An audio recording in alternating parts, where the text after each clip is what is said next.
Yo, salute everybody. Salute. Good afternoon. Knicks Real Talk. We in the building. My man KJ Shaw Powers. We're here, man. Knicks Real Talk pregame preview.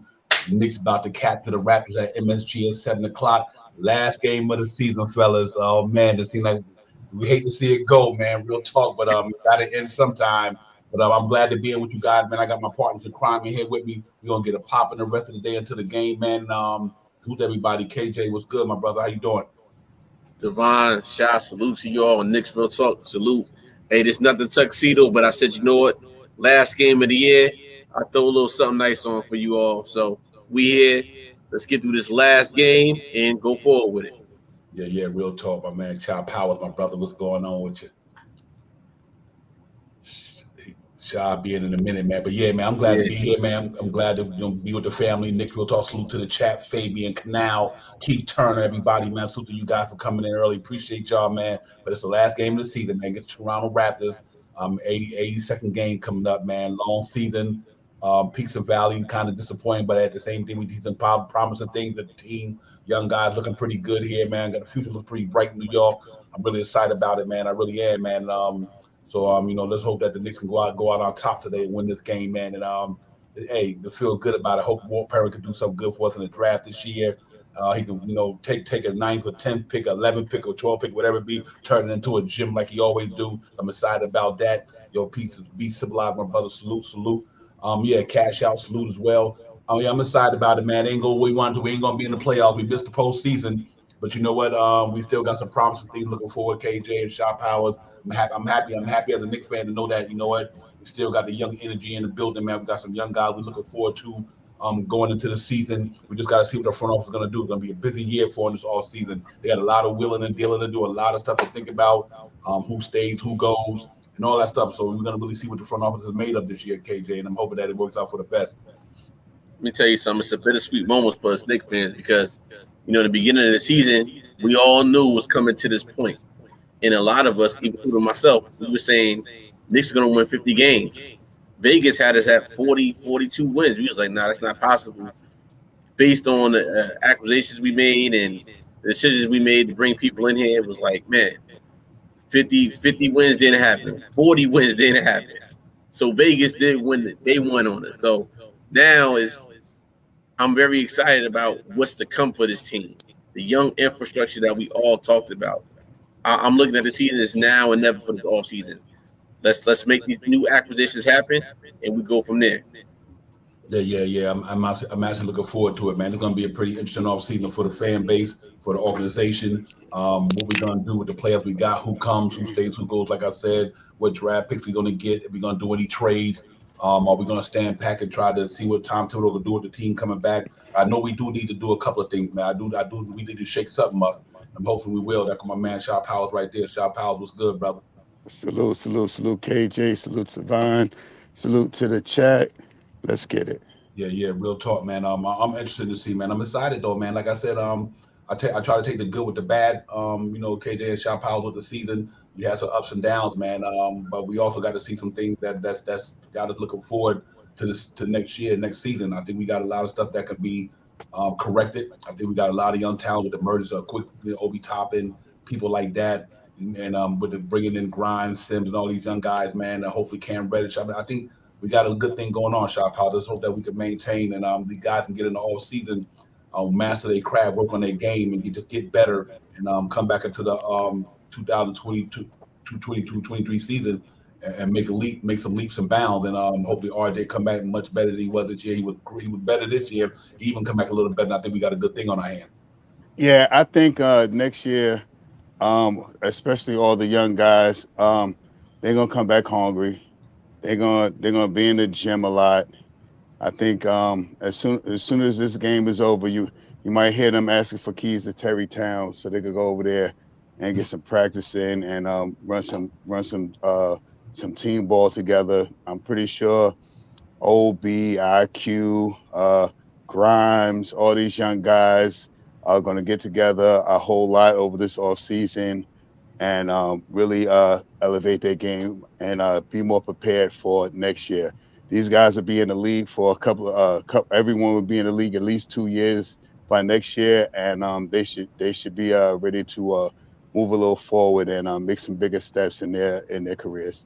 Yeah, real talk. KJ, what you looking forward to next year, man? What are you excited about going into next year for the New York Knicks, man? What you really excited about? What you like to see different than you seen this year? Number one thing is consistency. Facts. We need players on both sides of the ball, and more likely defense. Defense is key. Like we seen if you look at the microscope of the young infrastructure, Mm-hmm. all those guys play defense, and that would help us out a lot this year. So, looking for players to bring in that two ways, play defense and offense. That's the main thing, and people that's going to be here consistently, and we don't need those games where we win one and then we lose 3, 4, 5. We have to get out that realm. So just bringing different players in here, people that really want to be here. Nobody that's bigger than the team. Yeah, facts. I think for me, the biggest thing for me next year, guys, is our coach. Is he gonna lose some of that stubbornness? You know what I mean? He gonna. I think is he gonna be able to adapt to what's going on now? Now that he had a chance to see all these guys get down.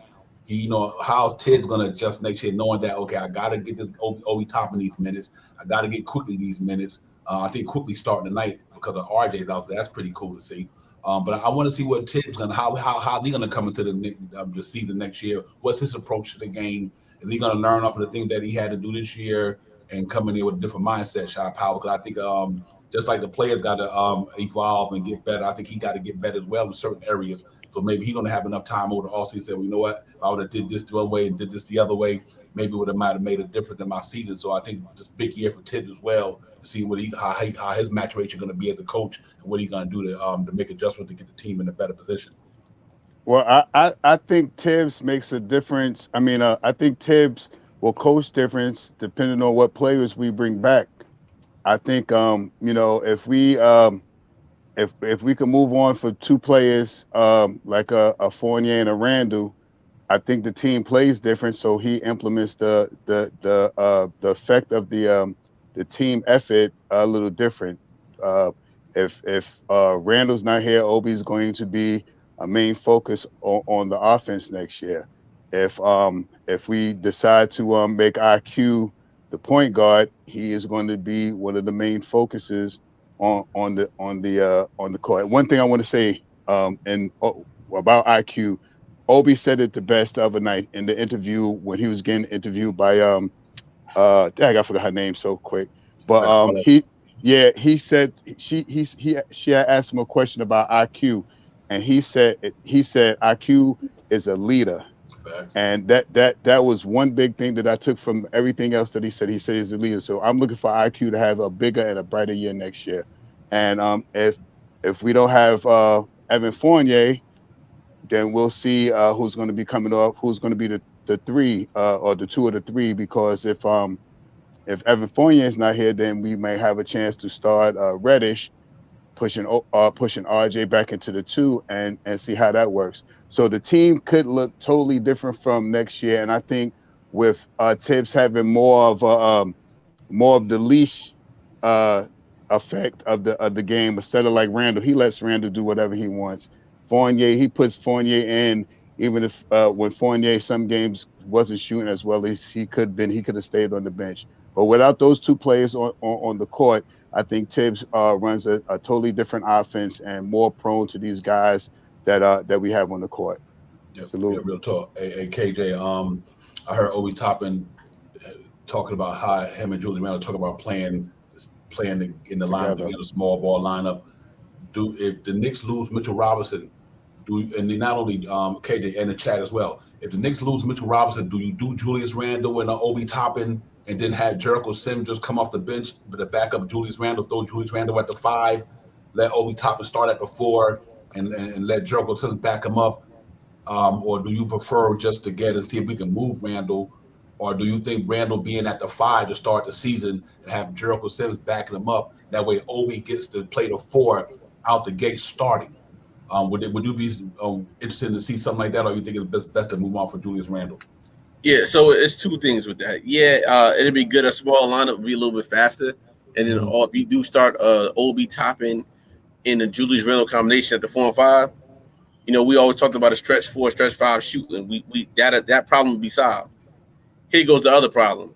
it's going to be the other problem on defense. We'll be too short. So what I'm looking for is to maybe move Obi to that 3 position, like we all talked about before. Start Jericho Sims if you lose Mitchell Robinson, and or if Julius Randle is here, we keep him at the 4. I mean, we keep Julius Randle at the 4 because we need Obi to play that 3 position with the RJ Barrett and maybe an IQ, whoever's going to be it. Do I think it's going to work that way? No. I think that if we lose Mitchell Robinson, we lose Julius Randle, I think this team is going to be totally different. But the players that I do want to see is RJ Barrett and IQ. It with an Obi Toppin. I think mixing all those guys in, and then you throw whoever we get on in free agency or in off the draft, we go from there. Yeah, okay. My man said that they were looking at Levine. Frank Montel said he would love to see him go to Portland. You know, I see the stat earlier that kind of tripped me out. Julius Randle played 1,357 minutes more than Obi Toppin. Obi Toppin got 7 more blocks. 1,300 minutes more, and he got 7 more blocks. So that's just kind of interesting to see that, man. Can you imagine if Obi Toppin was getting the amount of time? He could really be a gem. But I think the Randall thing is going to be one of the elephants in the room this year, along with the Fournier thing. Them 2 contracts to me, because the other ones I know we're going to try to kind of get rid of. I'm quite sure of that. But then I think one of them 2 guys, like I said in the previous stream, that we got to make room for Obi Toppin to start next year. I just can't see him coming off the bench. Not the way he's performing right now. Sean Powell, knowing that he's going to go into the off season and probably get better. It's hard to see Obi Toppin coming back to the Knicks next year's on the roster next year, being a backup to Julius Randle or being a backup to Fournier or being a backup. I don't think it to me don't make sense whatsoever. So that's why I think the off season is going to be real important for the Knicks. There's going to be some major decisions that have to be made, whether Tom Thibodeau, Leon Rose, Scott Pray all get their heads together and talk about this roster and what can we do to get this roster performing at a high level. So, and that I think that's going to be one of the most biggest topics in the offseason. I think when the exit meeting happens today or tomorrow, when the exit meeting occurs, I'm quite sure you're going to hear a lot of stuff about going into the season for sure. Well, excuse me. Well, tonight is a big night for Obi Toppin. If I'm not mistaken, he'll be matched up with Siakam, and that's now Siakam is a real power forward in the league. He is he could take you out. He can dribble. He's not a high scorer, but his intensity level is somewhat what Obi's is. Like he moves a lot. He can shoot. He can drive to the basket. Throw it on you if you sleeping on him. He'll take it down and get you on his hip and get that foul. So tonight is going to be a big night for Obi Toppin to show if he is that quote unquote starter for next year, or if they will think about bringing back Randall. I believe anyway, if they bring back Randall, he come out tonight and he do another 20-something points and another 4 or 5 assists and two or 3 block shots or something like that. He's not a heavy rebounder, but I kind of see why he doesn't rebound as much, because he leaks out a lot. Like when he's not down to grab the rebound, because if it's his man shooting, he's breaking out. Right. If his man is shooting the ball, he's breaking out, and they throw the ball down to look for him. So he's not really down low. He gets 2 or 3 rebounds a night, but I think that's one of the reasons why he doesn't. His rebounding is not as big as it could be. So for me to me, if Obi comes out tonight and he shows that he's ready to be a starting power forward going up against Siakam, Randall's going to have some trouble coming back here next year. Yeah, I agree. I think Frank Montos put a good lineup. I would love to see that next year. If nothing else, we don't make any major moves. I'd love to see that. Yeah, that's a great lineup right there, man. Lineup right there, man. Bunch of young guys right there. Oh, man, that's crazy right there. So I would love to see something like that. That's why I'm so excited about next year, because if we want, much as we want our young guy to play this year, there they go. That lineup, that Frank Montos guy right there. There you go, right there. If we want to see our young guys, that's a lineup we look for next year.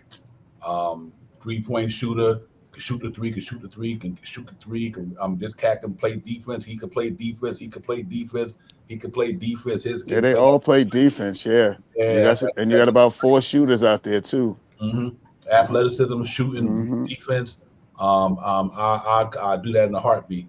Sexton, Levine, RJ, Obi, yeah, that'd be nice too, man. And that's the thing. 19 kind of, you know.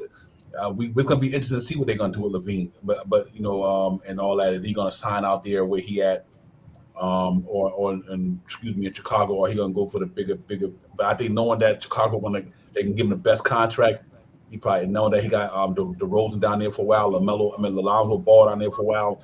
I wonder what he's gonna do. So we gotta keep an eye on Zach LaVine if he's gonna get to stay and all, or he gonna leave. But hey, Devon, shot. Yeah, go ahead, bro. Let me ask y'all guys a question. Sure. What was the one thing all year, right, that we talked about in the beginning of the year? What one thing came true for you on this Knicks team that you predicted? I think Mitchell Robinson's. For me, it was Mitchell Robinson getting back to where he could be. It took a minute, but I believe coming to the season that if Mitchell Robinson got healthy, he was going to be a problem. And I think he was starting to get it. You know, so that's one thing I could truly say is Mitchell Robinson.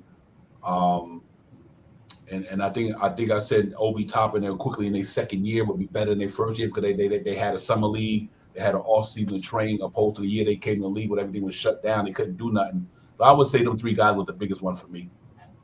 I got 2 myself. Of course, it's Mitchell Robinson, man. As he dropped the weight and he stayed on the court, he got more dominant this year. Almost close to a double-double for a season this year. I think he's top 3 in top 5 in block shots this year. That his emergence on the floor when he got healthy was major. And the other one was the way RJ Barrett elevated his game again. Once he started getting into rhythm, once he started figuring out what he needed to do and how to get to the hole and stuff like that. I think next year he'll come back with a jump shot. He'll come with a foul line down jump shot. I think he'll elevate his game with his left and right crossover, going to the hole, laying it up left or right-handed. So he'll be able to use both parts of the backboard. Those are my 2 guys right there. RJ really.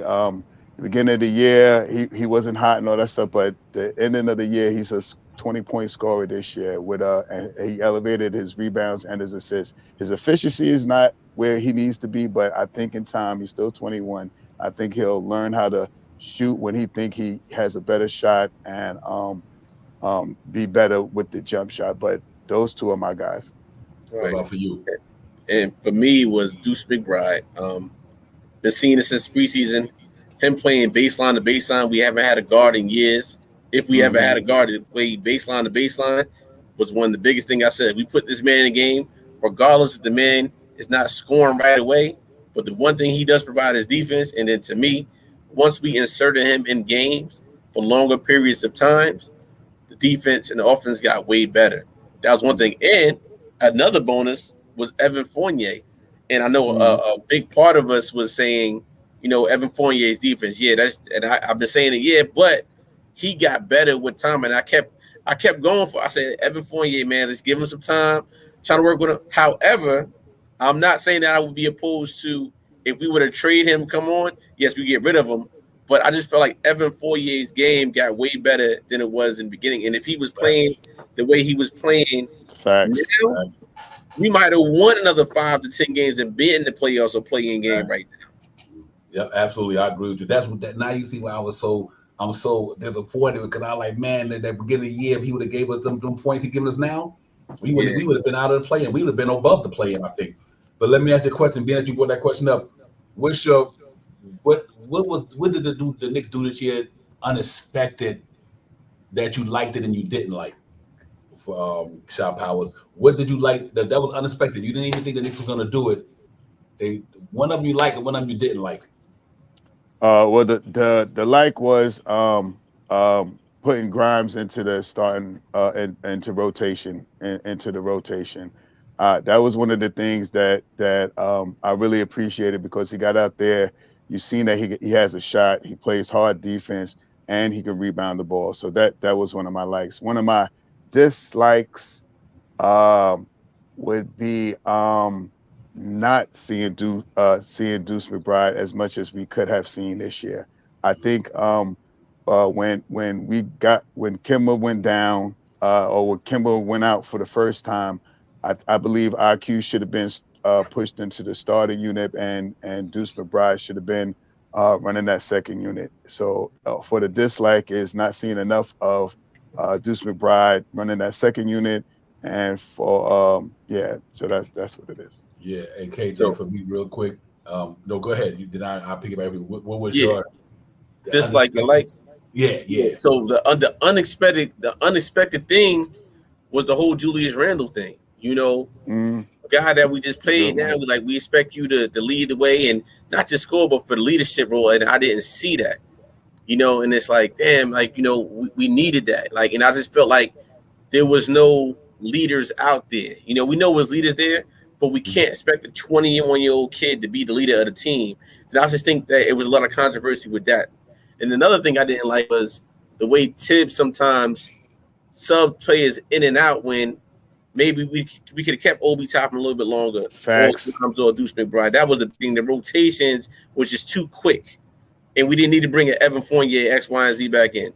And my I like the Taj Gibson. I just feel like Taj Gibson helped us out a lot. He's one of our unspoken leaders on this team that every time he got out there, he scored buckets. We didn't expect him to score. He hustled his tail off. And to me, that he was an unspoken hero this year, especially when they made the playoffs. Reminds me of an old soul on his team, Kurt Thomas. That's what he reminds me of, Kurt Thomas. Mm-hmm. Yep. I think my biggest unexpected thing in a positive way, I think, was the Cam Reddish trade.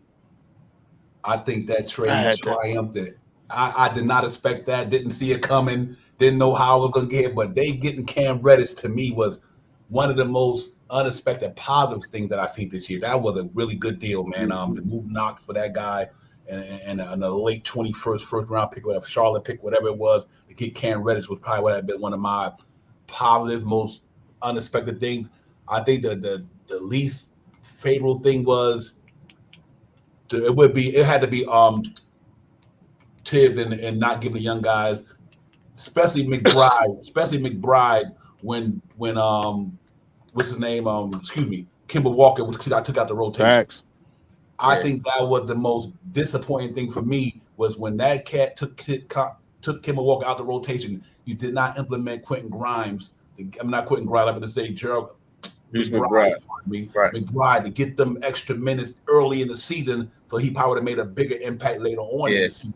I think them had to be the two bigger things for me to surprise them. But definitely the Cam Reddish thing was amazing. I didn't see that coming.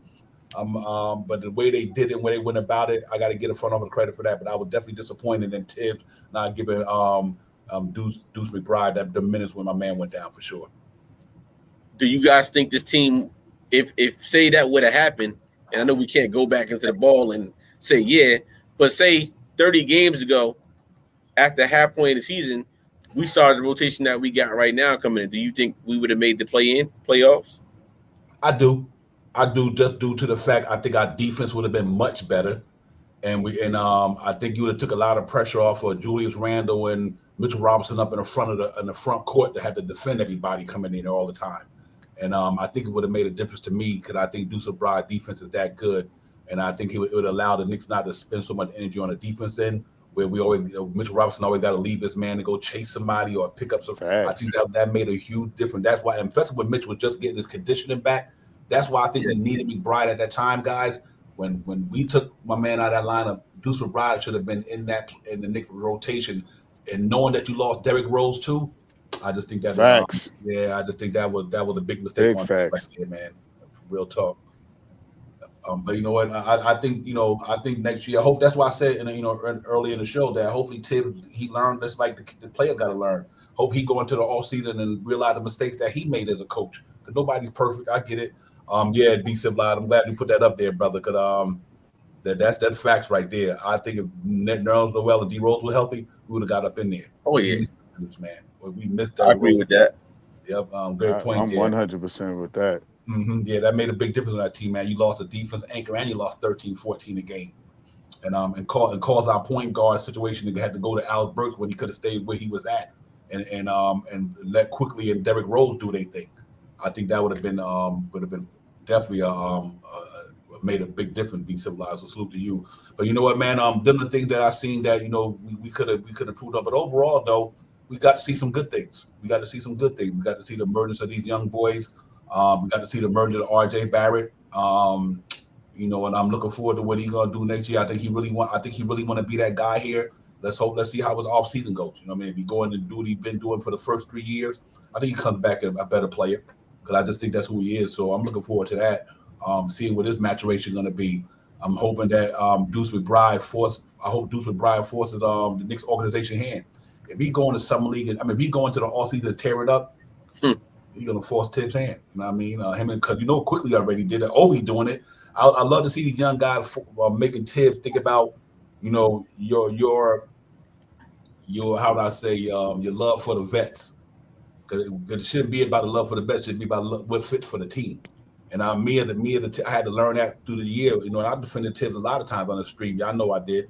From the realistic thing because he's a good coach, but he definitely made some situations and decisions this year that definitely didn't warrant my respect from that standpoint. So. Just like Tibbs had to grow, the players got to grow. I'm hoping that everybody come in next year in a different mindset. The Randall thing is going to be really interesting. That's the biggest elephant in the room. Shaw Powell, is the Julius Randle situation. I just think that whether he stay or whether he go, it's going to be interesting though. Yeah, that's what we all talking about, and the yin to the yang, or the good thing if he comes back with a different mindset, with a more play together style of basketball and stuff like that. Not coming down, slowing down the pace of the game and stuff like that. The Knicks fan would take him back and rejoice him to come back. But if he comes back and he's playing anything with the thumbs down and this my house and F this and go not playing defense, shooting erratic, have a erratic shooting, getting the ball of this shooting shots and stuff like that. As a Knicks fan, I'm not gonna like that. So, and I'm moderate. I'm cool. I'm kind of passive at times, but not. I'm not the only one, man. And I know how our Knicks fans can get down, man.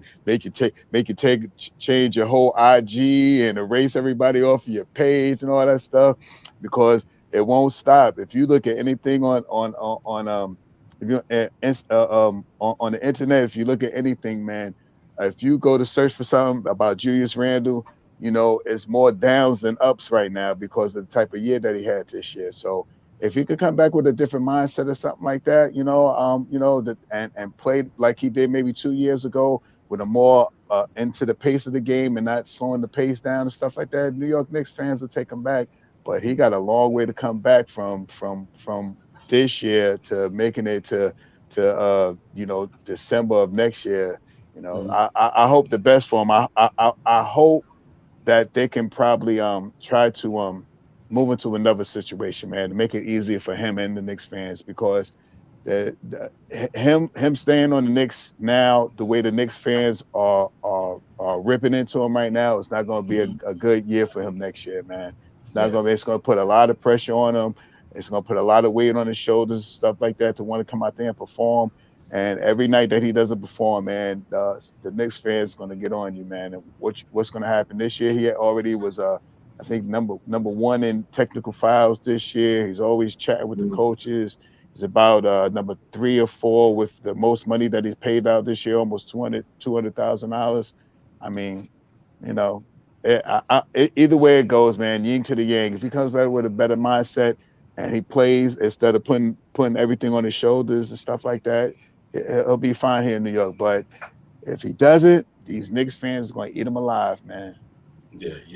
I think KJ. I think that's going to be a really important for Dude because you know what? If he's going to be able to handle the matchup, the elevation of R.J. Barrett with the fan base, Facts. be able to handle the Obi top and be it's going to be a lot of stuff that he's going to have to deal with without if he's going to be able to deal with all that saying RJ chants, the Obi top and the Knicks want the fans want Obi in the building.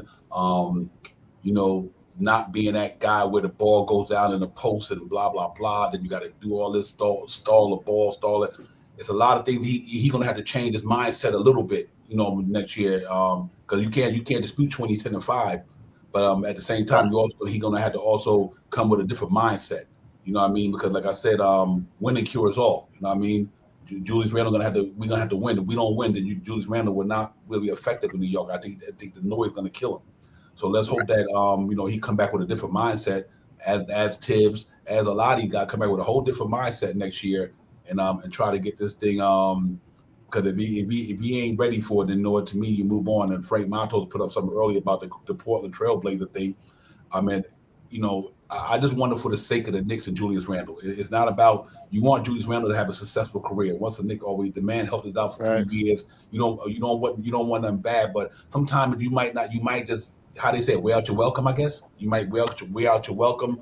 And I think, he got to be able to rebound this year. I'm talking about rebound from all the negativity going into the next season. If he's here as a Knick player, he definitely got to change his whole mindset because the fan base is not going to put up with certain things.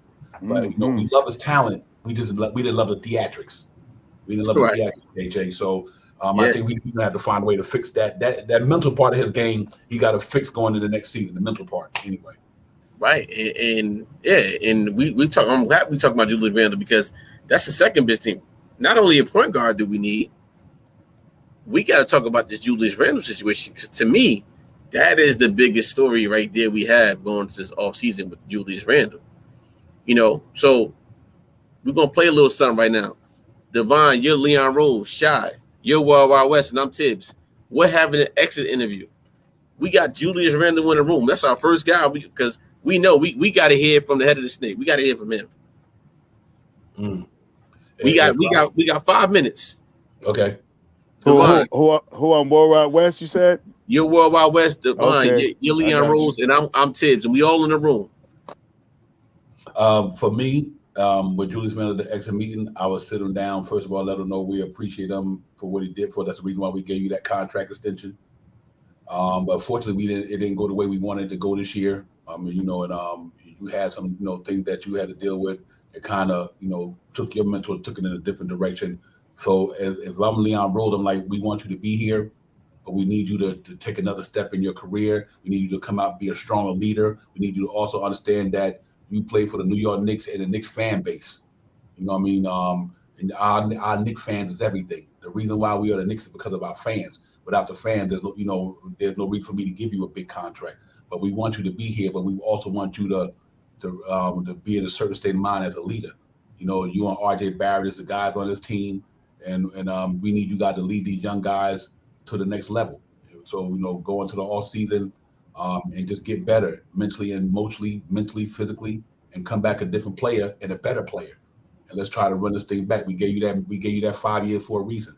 We didn't give it to you because we didn't thought you wasn't good. We gave it to you because we thought you were the leader of this team. We just want you to come back next year in a better mindset, period. World Wide West. Julius, you came here last year. You was really good. This year, you were horrible. Do you want to stay here? We right here. We're talking about it right now. Let us know what you want to do because we could pick a team for you to go to, or you could choose a team that you want to go to, and we could try to make a trade with that team. Because if you really don't want to be here, I want to get you to somewhere where you want to be. This New York Knicks fan base is worldwide, and I seen how they beat you up this year because of the style of not because of the style of your play, but because your ability. I mean, because of your critique on the court. What you did on the court, to the New York Knicks fans, they will probably they'll forget, but they'll forgive, but they'll never forget what you did. So what do you want to do? Do you want to stay here, or do you want us to send you to Portland to go play with Dame Lillard and let us take some picks back so we can start Obi? That's a good analogy, brother. Keep it real. So it's real. So he seems like Coach? That too. What about you, Coach Tim? So Leon, and World. I give my guys a all-season regimen every single year for these guys to come back and be in shape. Julius has shown that. that he's a workaholic. He's out there playing 40 minutes a game. He plays. He works hard every single night. We don't have to. But Julius, this is the direction that we're taking this team now. As you see, we didn't have Julius. You didn't play the last 5-6 games. We had no D Rose. We had no Noel all season. RJ Barrett went down. But I like the young core that we have here now. The whole thing we see in the news. Can you and Obi Toppin play together? I still don't know if you guys can play together. But I got to figure out a time because I don't want the tabloids tearing me up with Obi playing 15 minutes and you're playing 34, 40 minutes and putting your thumbs down doing what you got to do. Can you play with this team? With the emojis of RJ Barrett? I do this. You're my boy. You know I love you to death, but I need to know from man to man. Or do you need to go somewhere else and play? Facts. To me, those conversations have to be had. Like, listen, this is the direction that we're going.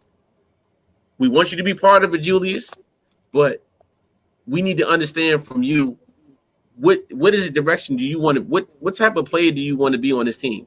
We don't need the ball to stop anymore because our statistics show that when we move the ball around as a team, we're a much better team.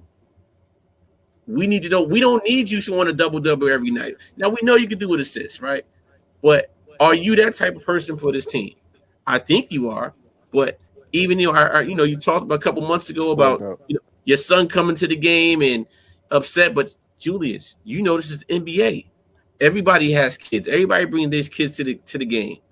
You're going to hear that. If not, you got to leave the kids at home. I need you to be here. Tell me exactly what you want, and boom, tell them what you want. Keep it moving. Yeah, absolutely, man. But these conversations as we play president, GM, and assistant president, whatever, this is the conversation that they're going to have. And I'm glad you brought that up, KJ, because tonight or tomorrow, whenever the exit meeting takes place, they're going to have these conversations. They really are. And like I said, I think the kid is a talented dude. I can't take away his talent.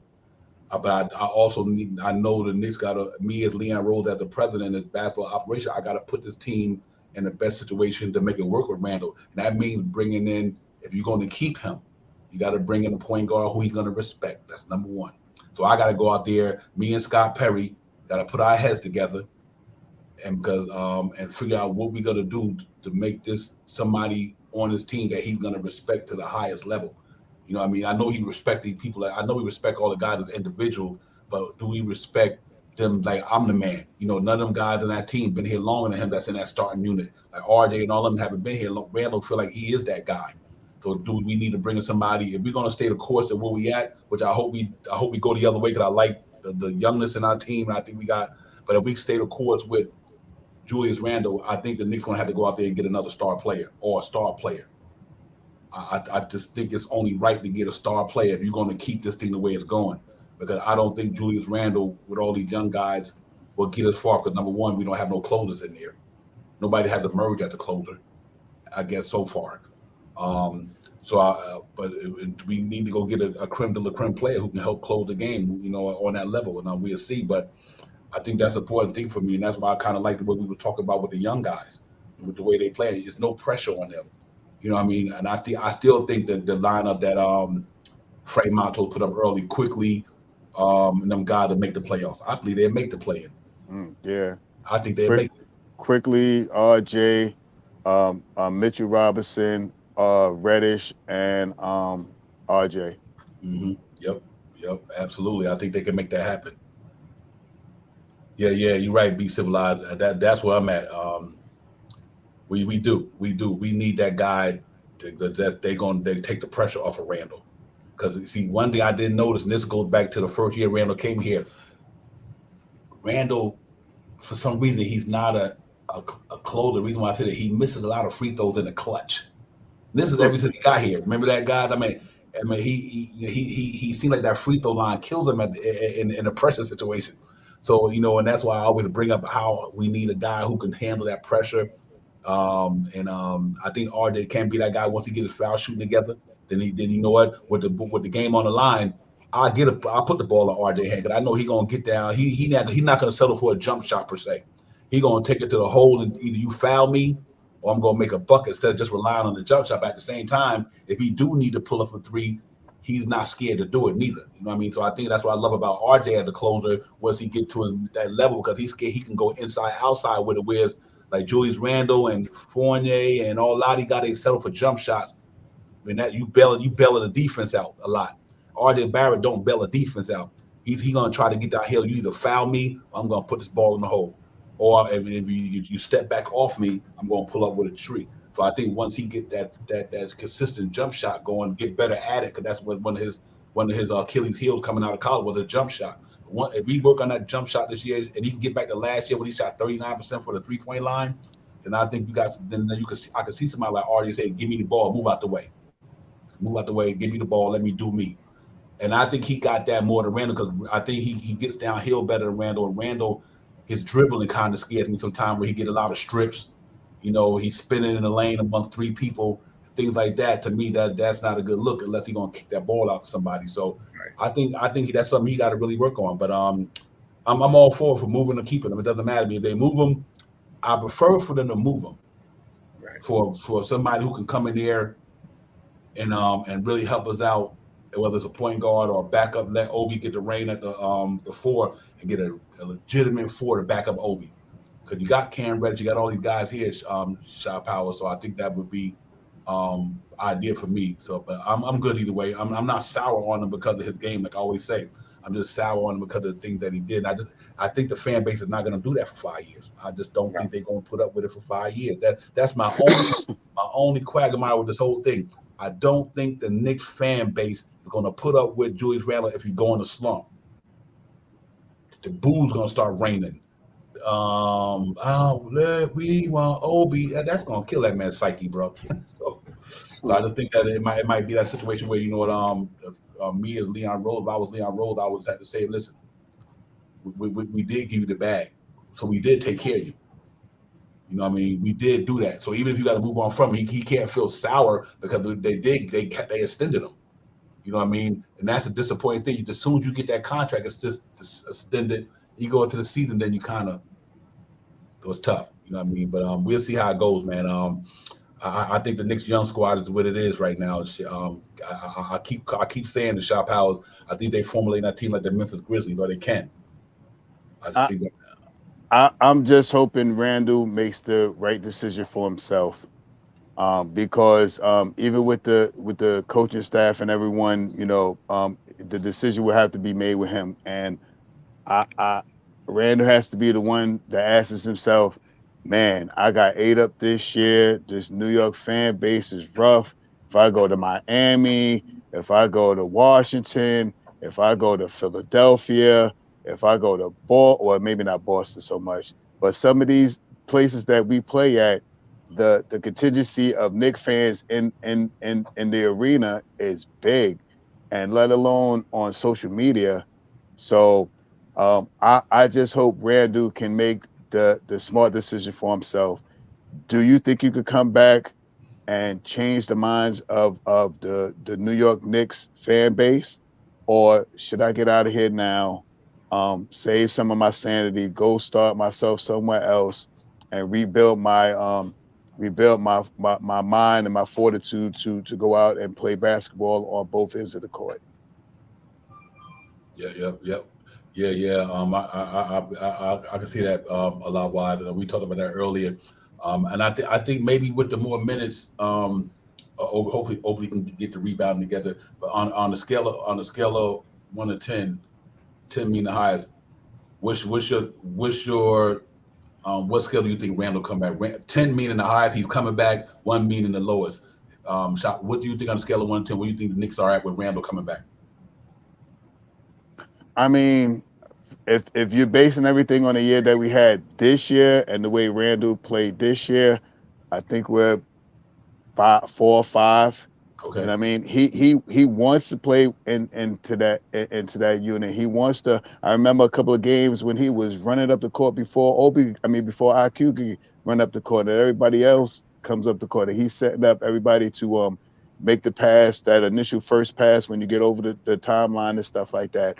But if he's playing anything like the type of defense that he played this year, If its percentages is low this year, if its percentages is low like they were this year from prior years, I think we're going to be low, because that means with him shooting a lower percentage, I think he's going to want the ball more.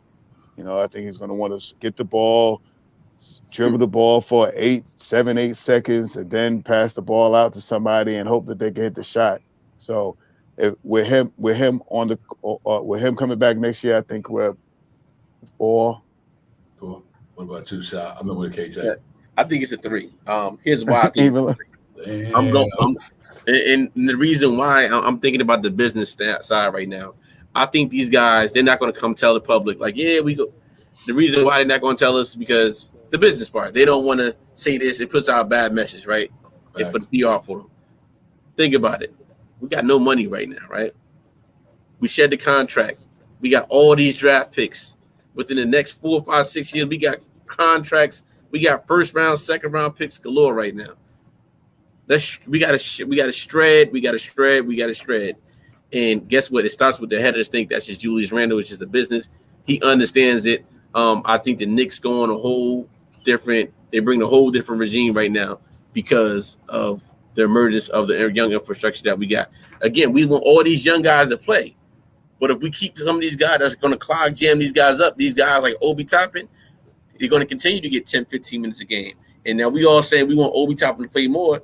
There's no way Obi Toppin can play more if we still got Julius Randle. So the right thing to do is if you know that you want to move on at Obi, you want Obi to play, we got to shred Julius Randle contract. We got to get rid of him. So I think it's a 3. Great point, a lot wide, and I'll talk about that in a minute. I'm gonna go 4. I'm gonna go 4. I think he got it popping in the contract year, 24-11. Numbers is down this year. And I just think that he makes a stall. The offense, don't get me wrong, he's not a selfish player, but the way they play the game around him makes it seem like the offense stalls when he plays. But I do think 6'9", 6'8", 6'9" power forward, shooting jump shots like he do now. And when them ain't popping, we ain't popping. I do agree with a lot wise in this point, and that's why I was this year. It's important that we handle that backcourt because like I said, Randall, RJ, Mitch, and Obi defense will look better if we had a stronger defense backcourt.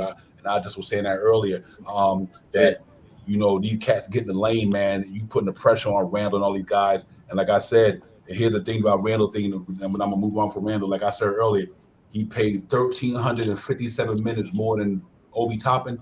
Obi Toppin got 7 more blocks than Julius Randle. That's a lot of minutes. 1,300 more minutes than Obi Toppin. And Obi Toppin through the season got 7 more blocks than Julius Randle. So that's tough. I mean, it's tough. The numbers don't lie. You know what I mean? And I just think that it's tough to deal with the Julius Randle situation. But you know what? We hope for the best for him, whether he with the Knicks or whether he not. If he with us or he not with us, let's hope that he come back with a better situation next year. If he with us, he got a lot to prove. But I'm for moving him. I'm just moving him because I think that number one, the fan base is not going to put up with a lot of that stuff. I think he worked. Right. And I think another 2, I think it's Obi Toppin, the maturation. I think you got to let Obi Toppin. This cat was a national player of the year. And I was telling people that, and everybody like, Obi's a bust. Like, no, he's not. I mean, Obi Toppin came into the league and he had to play behind Julius Randle. That boy is not a bust. You don't win the national player of the year in college Division I, and because you don't got game. Come on. And now you're seeing a Dayton Obi Toppin now. That's what you're really looking at. You're looking at the Dayton Obi Toppin right now. And I think the Julius Randle thing put a hold on it, stalled that for a little bit last year. Now you're seeing that if Obi Toppin give me 17 or something next year, you can move Randle for as I care. If he give me 17-7 with 4 assists, with better defense, 2 block shots a game or 1.5, whatever, then you move Randle. That's all. And then you just put somebody on Randall's caliber at that 1. That's it. Or you just give it to Obi, give it to Randle quickly. And I just think that's the way to go. So I think that's what they're gonna have to deal with coming into the season now, guys. And but and other than that, the biggest thing for me also is Mitchell Robinson. What do we do with Mitchell Robinson? I want Mitchell Robinson to come back to New York. I think he should play here. I think he's built to play in New York. The man is a warrior. and he goes hard. He's not too many guys I know that get injured, get nicked up like he do, and stays in the game and wants to play, unless it's so bad he got to come out. And that guy's the ultimate warrior for me, man. And anybody can give you with a legitimate, like Sharp Howard said, with a legitimate point guard. Can you imagine if Quickly was starting with Mitchell Robinson, which you might see tonight? Because the starting lineup with Alex Burks, Emmanuel Quickly, Fournier, Top, and Mitchell Robinson tonight.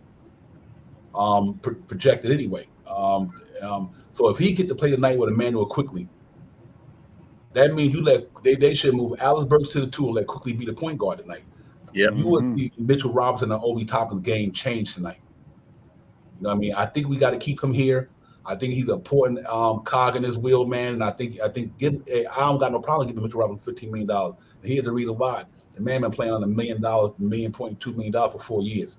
You know what I mean, man? This man been playing. He been for 4 years with the Knicks. Make $5 million, $6 million. You know, so you know, even if it's like you say, Sharp House 11, 12, 13 with incentives, but I do think you bring Mitchell Robinson back though. Yeah, I mean, I'm my big thing is I'm hoping that RJ can really get to him and talk with him, and I hope that the Knicks office can give him something that makes him want to stay. You know, give him a 13.5 with $5 million in incentives or something like that, because I think him with RJ is a good combination right there. And if you could get Mitch with OB, with Reddish on the wing, IQ and RJ at the 2, I mean that's not a bad bunch of guys to go out with.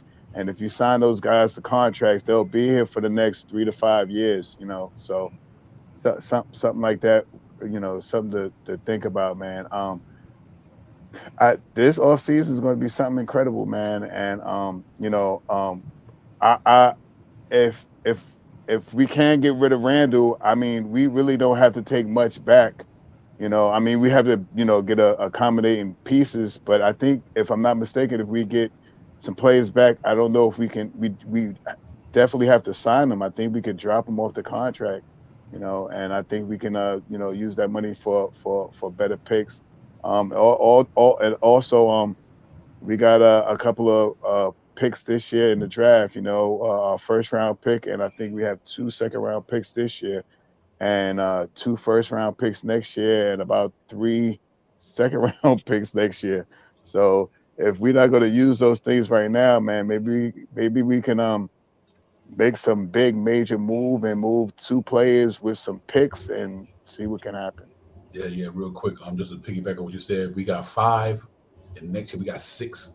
2 first, 4 seconds next year. 6 seconds? I thought it was 3 and 2 first. 6 next year? 6. Yeah. 6 second round picks. No, 2 first and 4 seconds. Oh, okay. Yeah, that's what I thought. 6 picks. 6 picks. 6 picks. Right. 6 picks. Right. I thought we had 3, but we got 2 from 4? Charlotte from the second round.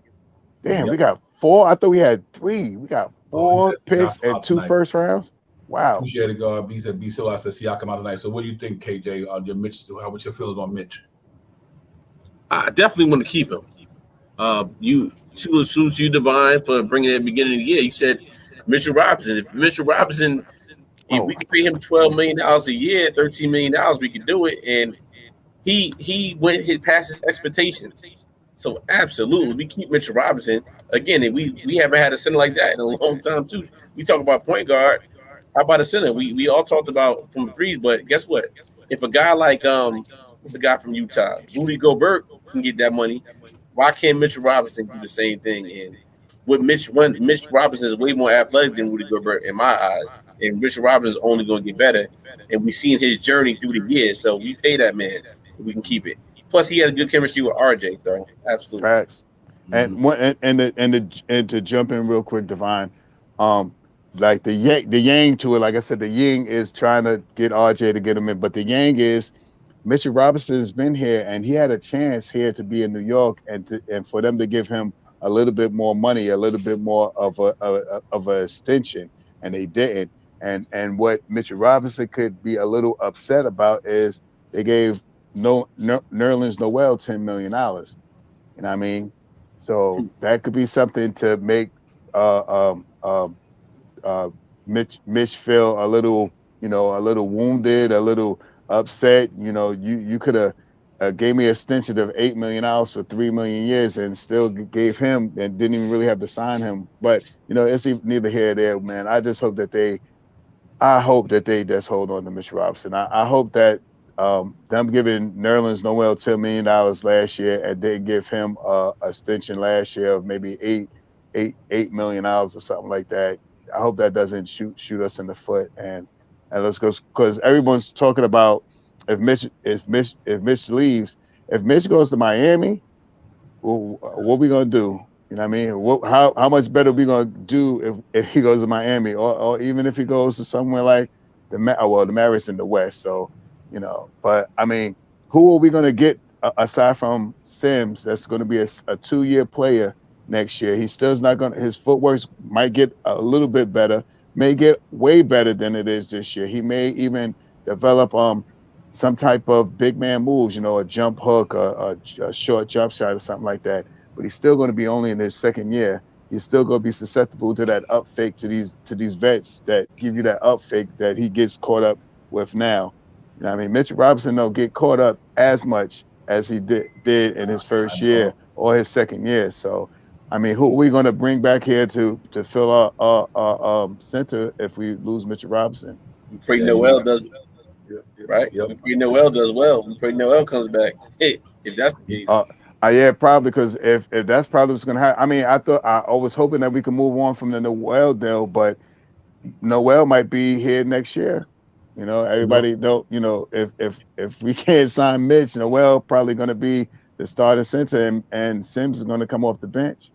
I personally believe, like I said on the scale, I think the Knicks going to bring Mitchell Robinson because I don't think Mitchell Robinson, because he knows the business. That's just like DeAndre Ayton. They didn't even extend him this year.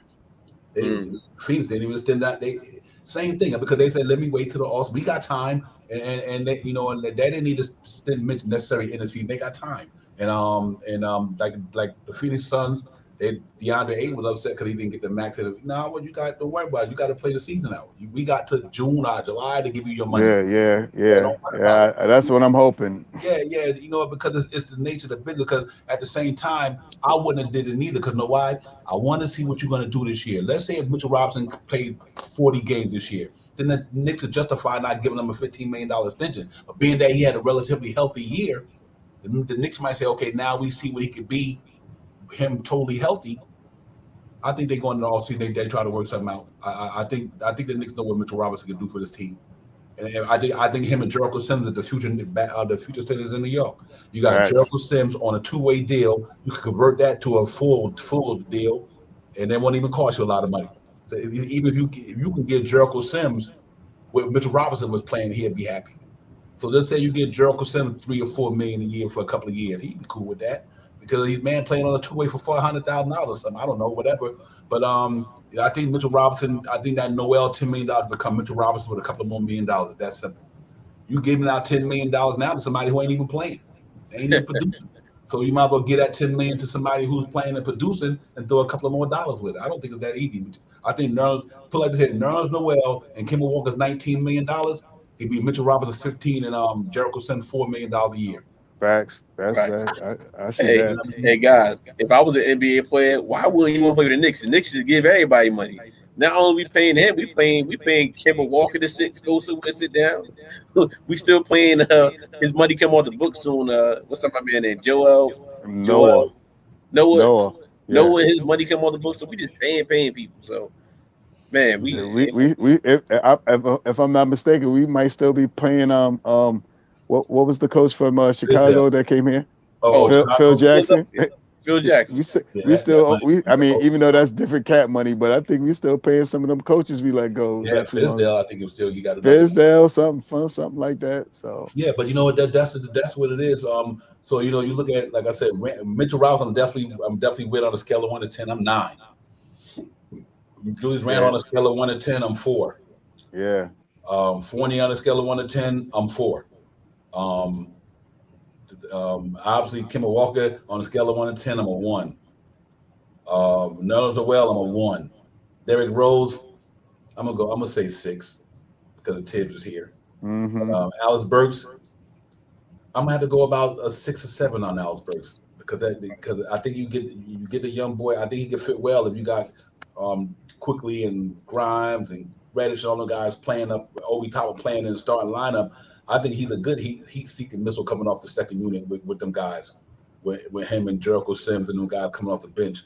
I don't and Cam Reddish and the guys. So I won't have a problem bringing them back. But the other guys, I think some of them are veterans. I think we should move on from them. If I'm going Burks, see, Burks is a big thing because if Evan comes back, it depends on Evan or Burks which one is going to be moved. But if for me, I would like Burks back before Evan. I'm gonna give Burks a 6, Kimba 1, Evan 2, Noel 1, Rose. I'm about 5. I'm about 5 of that. I think he comes back, like you said, because of Tibbs. Taj, I say 9, either in the in the office, being a big man coach, or a 15th man off the bench. Mitch, I say 10, man. That's my guy right there. Randall, I say 4. I said 4 earlier, right? 4. RJ 10, Grimes 10, Reddish 10, Deuce 10, Sims 10, Obi 10, IQ 10. Yeah, all those guys I want back in, and I just the Kemba Walker, Evan Fournier, we got to move on from one of those. Definitely Evan Fournier or Randall, aside from Noel and Kemba. That's another $19 million, like you said. But we got to get off of either Randall's contract or Evan's contract. Yeah, real talk, real quick. With Keith Turner, got to be 100% correct. He is a restricted free agent. He can go where he wants to. And that's the thing. If the Knicks offers somebody come with a bigger package, then he Keith Turner is 100% correct. He can go where he can go where he want to go. That's why I get caught up when people say sign and trade. What they mean, trade him before June 20-something, 20th or something like that. Is that they will have to make the trade before then? It got to be when free agency starts. You can't do nothing. You can't. He would have to do a sign and trade. I think when free agency starts, if I'm not mistaken. Guys, tell me if I'm wrong.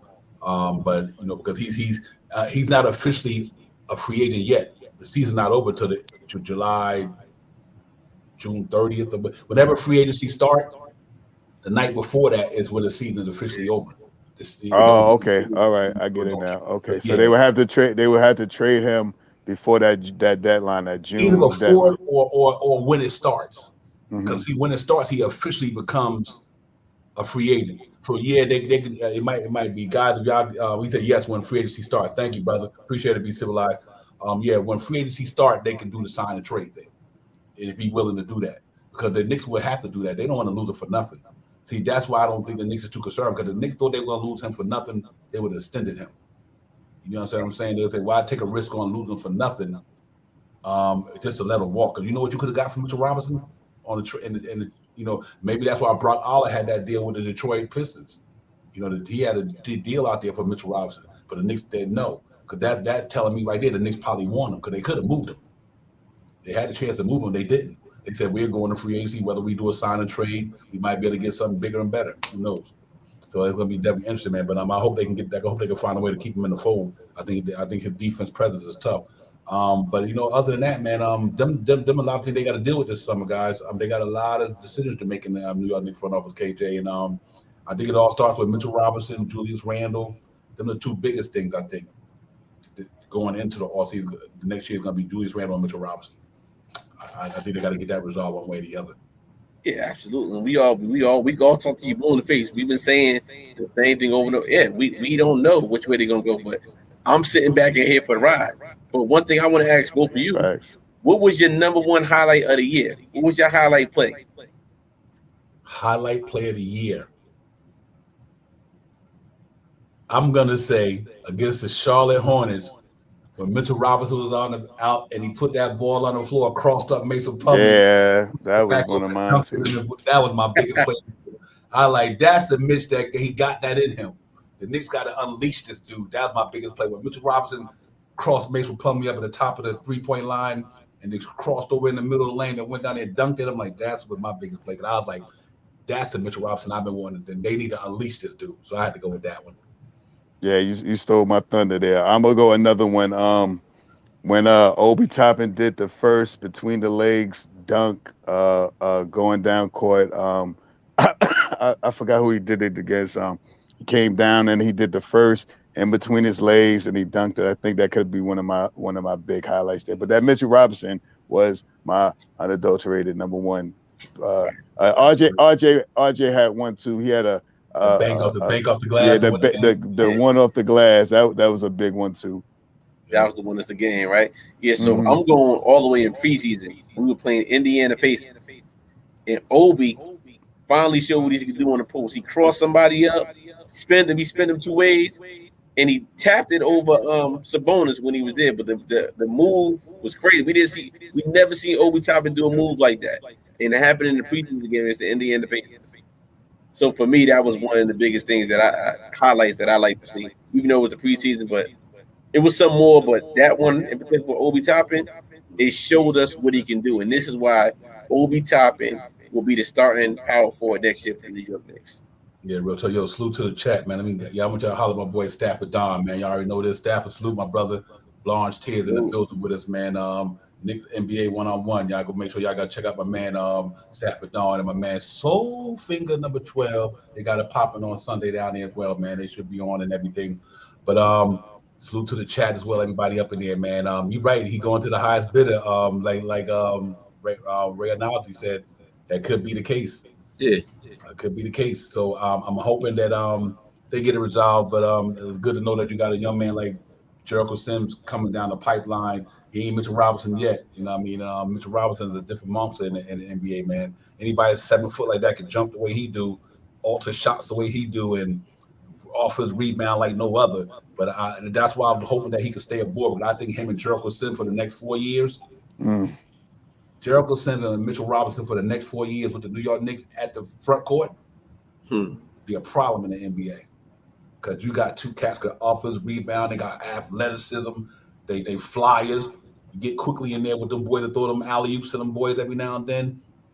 It'll be strange. So we'll see, man. But other than that, what do y'all guys? Who do you definitely? Who would you like to see to me? That's not starting this year, start for the Knicks other than Obi Toppin? Is there anybody on our team that you think qualified to be starting for the New York Knicks next year that's not starting right now? I mean, there's 2 players that could be in starting roles next year, depending on how it all fans out on who goes and who stays. If you want if you want to hear a starter lineup from based on the Knicks, you could also have IQ, Grimes, RJ, Obi, and Sims or Mitch. That could be I could see that lineup going out there next year. With Grimes coming into the starting role, depending on who we bring back. Or if Fournier's Fournier's a big change. I mean, I could see Grimes could be in the starting role, but I could also see Reddish being in the starting role if we move on from Fournier. So if we move on from Fournier, then you got IQ, RJ, Reddish, Obi, and hopefully Mitch. Right. Yeah. Stafford Don, he said, "Do you confident Obi can start over power forward next year?" I was going to answer that for him. Absolutely, Stafford Don. Because you know why? Obi Toppin shot is going to be way better than what it is now. And what's the one thing we always say? We need a stretch 4. We need a stretch 5. We got him in it right there. Any guy can jump out this gym. So, absolutely. 19 Khan said, IQ, RJ, Fournier, Obi, and Mitch. Yeah, that's pretty much, that's like the starting lineup should have been this year. That should have been, we should have been rocking with that this year. That should have been soon as Kemba got sat down, IQ should have jumped into that starting role. That's what they were, quote unquote, they were trying to groom him in the summer league to be that point guard. So when Kemba went down, I think IQ should have went into that spot. And from that same thing, 19 Con, I wish that we could just now, even if we don't move on from Fournier, if we could put Fournier into the second unit, have him coming off the bench and start Reddish, a more athletic, running up and down, small forward that can accompany Obi on the wing. You know, these two guys running down the hole, and you got RJ or IQ running with them. I mean, that's a threat. You know, Mhm. that's a threat. So if we can if we keep if we keep Evan and he can take a step back and come off the bench, I think we'll have a more athletic team in that front unit. I would say this, and I kind of agree with you. If you do keep Evan, I don't have a problem with Cam Reddish starting over Evan next year. Facts. Word is bond, yo, for real. If you do keep Evan Fournier, I would just switch it up because you got to have. I think you got to have a defender at that too. Like I said, even if it's RJ or Cam Reddish, whatever you decide to do, I do believe Quentin. Like y'all already know my take on it. I believe Quentin Grimes making them guys expendable. I just think he did 3 and D. Facts. I think he makes him expendable. So whether it's putting Quentin Grimes in, having Evan Fournier come off the bench, but we know you got in the NBA, it's a guard driven league. But I think the big man is trying to make a comeback. I do believe that. But I do think that 1 and 2 in New York got to be some bona fide defenders. Can't be just scorers. That's the reason why we're in the quagmire we're in now. Last year we had bona fide defenders. Last year with Alpha Payton and R.J. Barrett, and you see what happened last year compared to this year, but we don't got bona fide defenders. Alex Burks is not a scrub, but I think that 2 spot is tough. And if Evan Fournier stay, I still think Cam Reddish should move into the starting lineup and let Evan Fournier come off the bench with that firepower. Because if D Rose here, can you imagine D Rose, Evan Fournier, whoever back there with him, Jericho Sims, and blah blah blah. I think it'd be nice. But I like what Parrish had put out there. He said about training camp. He said the training camp next year will be banana. The young core plus draft picks will be a heavy competition. You ain't kidding, man. That thing gonna be fire up. New York gonna have a crazy thing going on this summer, so I'm looking forward to it, man. I'm looking forward to summer league and all that stuff. Um, but I hopefully all these decisions is good decisions. Whatever they do is gonna do it for the benefit of the team. Yeah, I know 19 Con. I agree with you, man. But you know what? I think that money. Here's the reason why I agree with you. But at the same time, you got Lou Williams making money like that. He was coming off the bench 17, 18 million. You got guys that make that money coming off the bench. I know what it's about for me. I don't have a problem with him coming off the bench. He can get started minutes coming off the bench. I just don't think he need to start the game for the Knicks. That's all I'm saying. I don't care if he split the minutes with whoever. Even if Cam Reddish starting for the Knicks, him and Barrett, then one of them guys go out, and you can put Evan Fournier at the 2. Then you can leave Cam Reddish or RJ in and switch it vice versa. But I think to me they got to find a way to kind of shift on that thing a little bit, for sure. But it's going to be fun, man. We got a lot of decisions. That's why we having this talk about it. I'm going to find out when they were saying Mike Breen was talking to Leon Rose. I'm gonna go check that out once the game is over. Do you think keeping Evan Fournier and Grimes, somebody ain't playing? I do. That's the reason why I think he should Jetson them. I think they should Jetson. I think you what you're doing is you stunting Quentin Grimes' growth by keeping Evan Fournier. You Facts. stunting Cam Reddish's growth by keeping this guy. Not because he's not good. I just think for the Knicks in the situation that we're in with all this young talent, that's the only reason I'm about moving Fournier, because I think he's gonna stunt the growth for Quentin Grimes and Cam Reddish. You know what I mean? That's all. Ain't nothing else other than that, and other than something I don't think he's doing that's worth the money he getting. But I think that's a primary reason for me is that he's stunting the growth for Quentin Grimes. In 2 games this year, already knocked out 7 threes in 1 game. Could be fitting with the best of them for $2 million. I just think that's ludicrous. I don't think that's not a good business move. So, but if we stay here, fine, whatever. I don't have a problem with it. Knicks know better than I do, but I just think that I think you move on from that, brother, man. If you can't, then you keep him here. One of him and Julius Randle got to go. They stunting the growth of Obi Toppin, Quentin Grimes, and Cam Reddish. One of them players got to go in New York. I believe that because they stunting the growth of them young cats we got down here. Facts to a lot of wise. I believe if I think the more opportune thing to do with Fournier is to try to move him since he's hot right now. He's been shooting the ball pretty good. He's in the top ranking of 3-pointers this year, and people know who he is.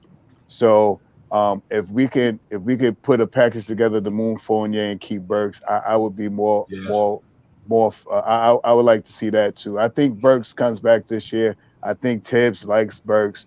He's a durable player that can play a good three positions: a point guard, shooting guard, small forward, and he's durable. He's one of the only guys that made it through the whole year. I think he played. I'm not exactly sure, but I know he played at least 70 games this year. The most durable Nick that we had all year was 80 games. 80 games. See what I'm saying? He was the most, physically fit, every game, in and out, good, bad, or indifferent. He's been there all year. And if we can move on from Fournier, I would like to put Burks. Burks could come back and play one of those 10th man positions. He doesn't have to be interjected into that. He could be interjected into that young youth too. He knows all of those guys, the Grimes and the Deuces right now. He could lead them in that second unit, and I think he'll be a big pickup if we don't keep D Rose too, so. Who's our starting point guard next year, 2020, 2023, real quick? Right now, I think it's Emmanuel Quickly to lose. I think it's to lose. I think it's IQ unless we go get Donovan Mitchell. Well, that's how I never phrase that. It can be anybody, anybody in the league, anybody. Yeah, rephrase it. I'm sorry. I'm gonna have to say because of it's the easiest one to get money wise, trade wise. I'm gonna say Jalen Brunson. I think he's the easiest one to get, whether it's a sign and trade with Mitchell Robinson to Dallas, because Dallas will want Mitchell Robinson, and they could send him over, or they could take Randall, send him to Dallas, and bring Jalen Brunson back here. That would be the easiest move, because if anybody else, you're going to have to give a huge extension to. I think you can get Jalen Brunson for maybe 18, 19 a year for 4 years, 80 million. Somebody else like, I don't know, maybe Sexton like 19 contracts. Sexton you might get Sexton cheaper because of the injury, but he would do for a nice extension though. So I don't know. But I'm gonna have to go Brunson just due to the fact of the connections with New York. It's easier. I think it's easy to make that sign and trade between Mitchell Robinson and Julius Randle to get him. And I think Dallas will do either one of them. I think Dallas will take Julius Randle to play with Luka Doncic in a heartbeat.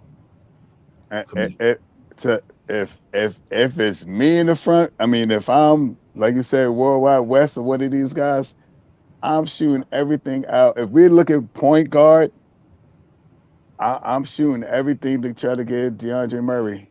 Yeah, facts. If that's the case, and the second person after him would be Donovan Mitchell, and the third person would be SGA. Those are if we going big fish hunting. Right. If you want to bring somebody, I'm not Brunson. I like Brunson. I like his connections. I think he'll come here, and he is a true point guard. And I think coming here to be a starting point guard, I think he would really do good over here. But on the other hand, I wouldn't bring Brunson over here. I'd run with IQ. Right. I'd run with IQ. I'd run with IQ before I get Brunson and save me $18 million. Sure, I was happy you said that because I was going to ask you guys. We talk about Brunson coming over here, but you got a clog jam if we keep D Rose here and we bring a point guard because IQ can't get no playing time. So if IQ and do we think IQ game right now is better than Brunson or Brunson's better than him right now? But how about next year? Can IQ overthrow Brunson? I don't know if he can. I don't know if he can actually overthrow Brunson. Brunson's been in the league for a while. He's a young vet. He's he's been established. This year he came out being the point guard for the Mavericks. And he's played pretty good. I believe his scoring this year is around 15 a game. I think his assists is around 5.5 assists, and his rebounds is low. Gets about 2 or 3 steals or something like that. He is a good point guard. But if we are comparing him to IQ this year, if you just say maybe the last 10, 15 games, I would probably keep IQ and start IQ. They've been prepping this guy to be the point guard since summer league. They've been talking point guard IQ, point guard IQ. And the one thing that I like about IQ is he doesn't turn the ball over much. Yeah, his assist to turnover ratio is low. You know what I mean? I think I believe it's 4-1 or 5-1 or something like that. But that's great numbers right there. He's getting strong at. Plus, he knows the guys that he's playing with already. Brunson's going to come in. It's going to take him 12, 15, 20 games to get acclimated into the system. IQ already knows the system. He already knows what Tez wants. And as Obi Toppin said the other day, IQ is the leader. So I believe if we're going, I would shoo away from Sexton and Brunson and put IQ in the starter. Let IQ would be.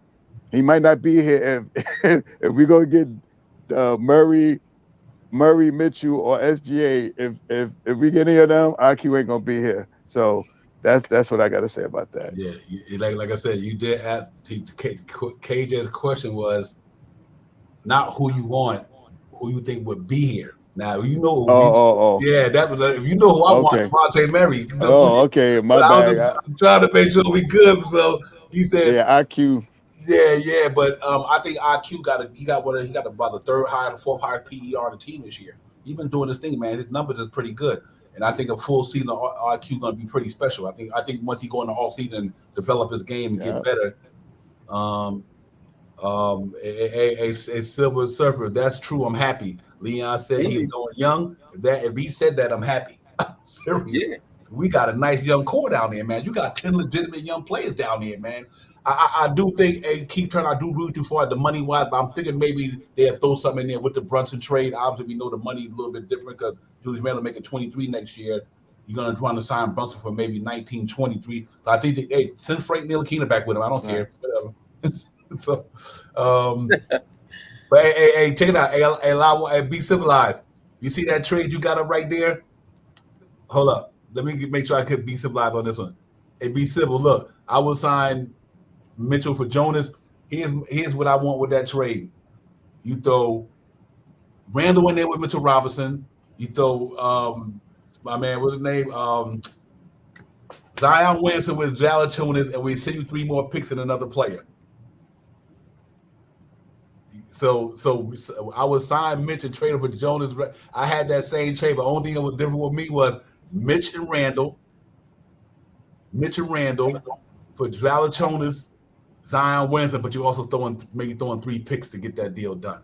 Yeah. Oh, I said, and didn't I say something like that too, Devon? I didn't. It's all about them lottery ball, because them lottery ball fall our way.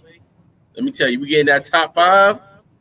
We own a pick 2, another pick 2 with it. Yeah, man. And if it's true that Leon Rose said he want to go young, you might say all the vets gonna get up out of here. Mm-hmm. So, I gotta see that thing with Rose. Yes, facts. Stafford. He playing today, man. He's starting today. I'm glad to see that, man. I think Mitch might be back today. I want to see Emmanuel Quickly break down that lane, get in there, and catch Obi coming baseline, and Mitchell Robinson coming the other way. I'm looking forward to that so much.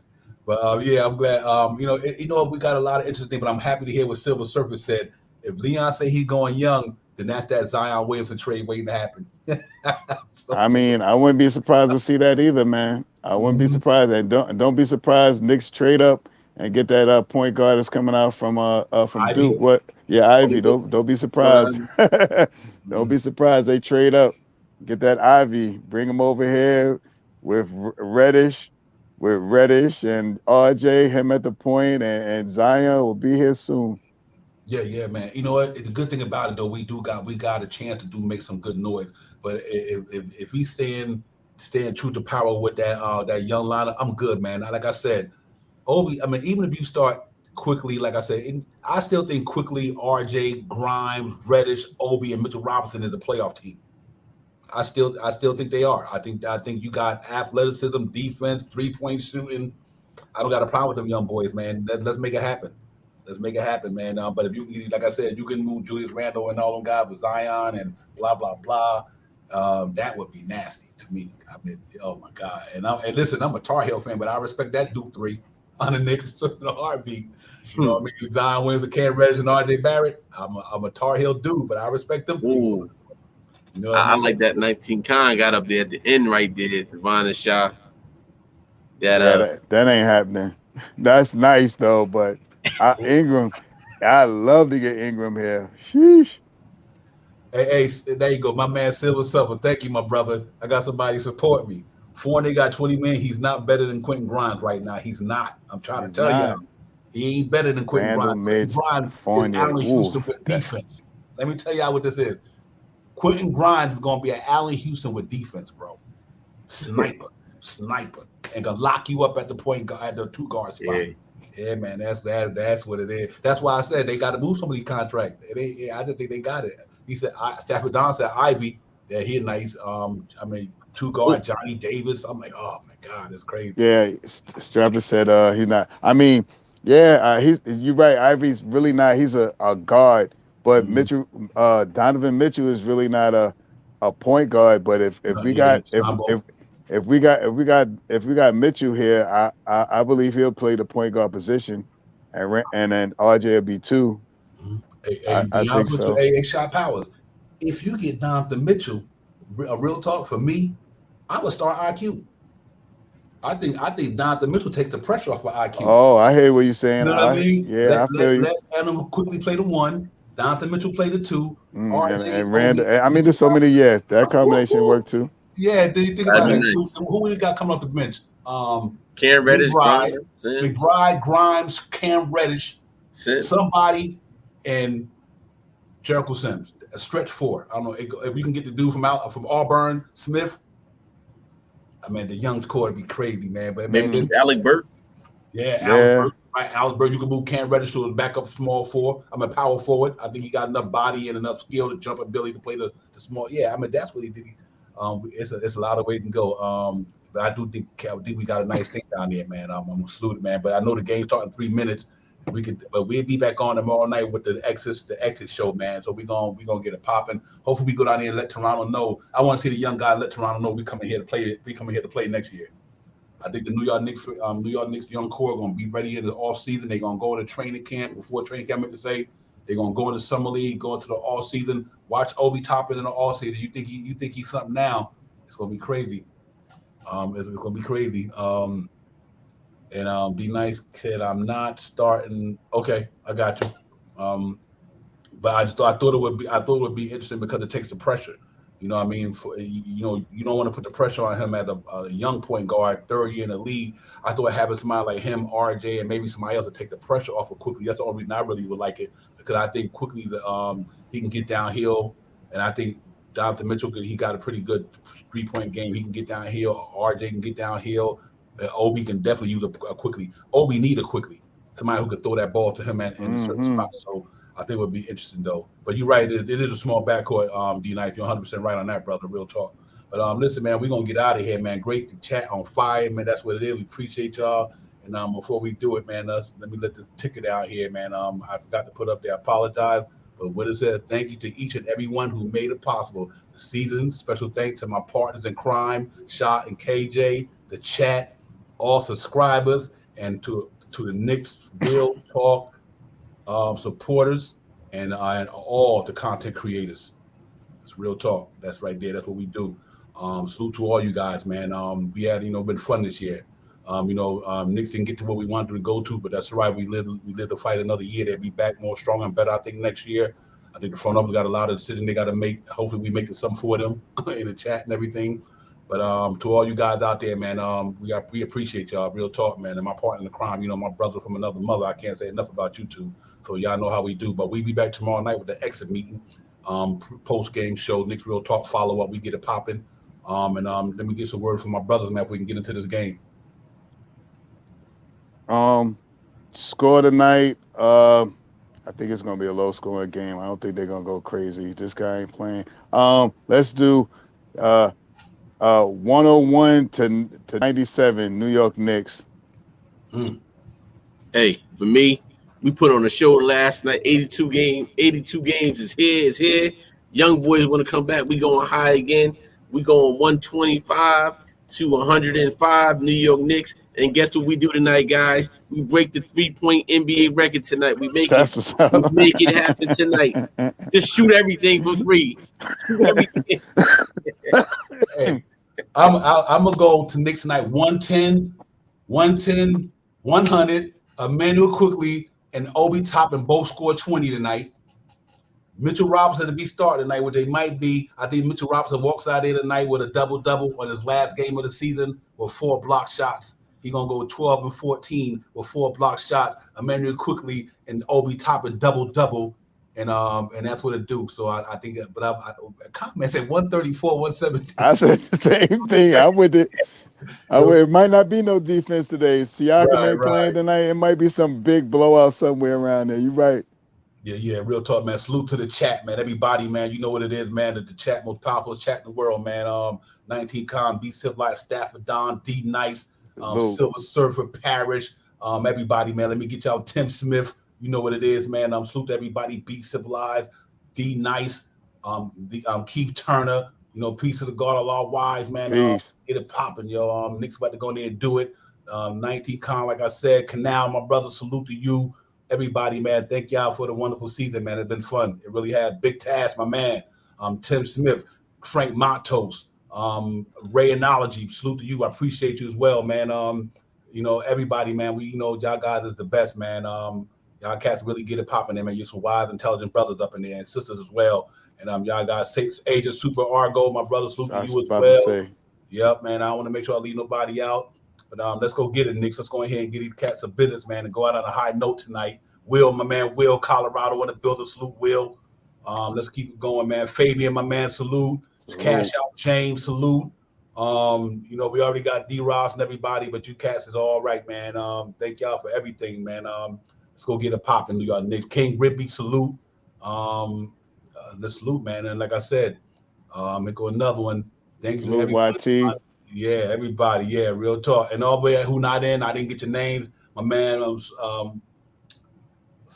Chip Lover, my brother, 44, C. Lee, all you guys, man. If I forgot y'all, I know what it is, man. It's all love up in here. But let's go get it, New York Knicks. Let's get it popping. My man, Slinicky, YT said 97, 91 Raptors. Okay. But listen, man, y'all hit that like and subscribe going out the door, man. Knicks Real Talk, Shy Powers, KJ Events. We see y'all tomorrow night on the post game Knicks follow up exit show, man. We're gonna get it popping, man, and have some fun. Salute to everybody. I enjoy the game, my brothers. I'll talk to y'all later, man. Let's get it. Get it. Peace.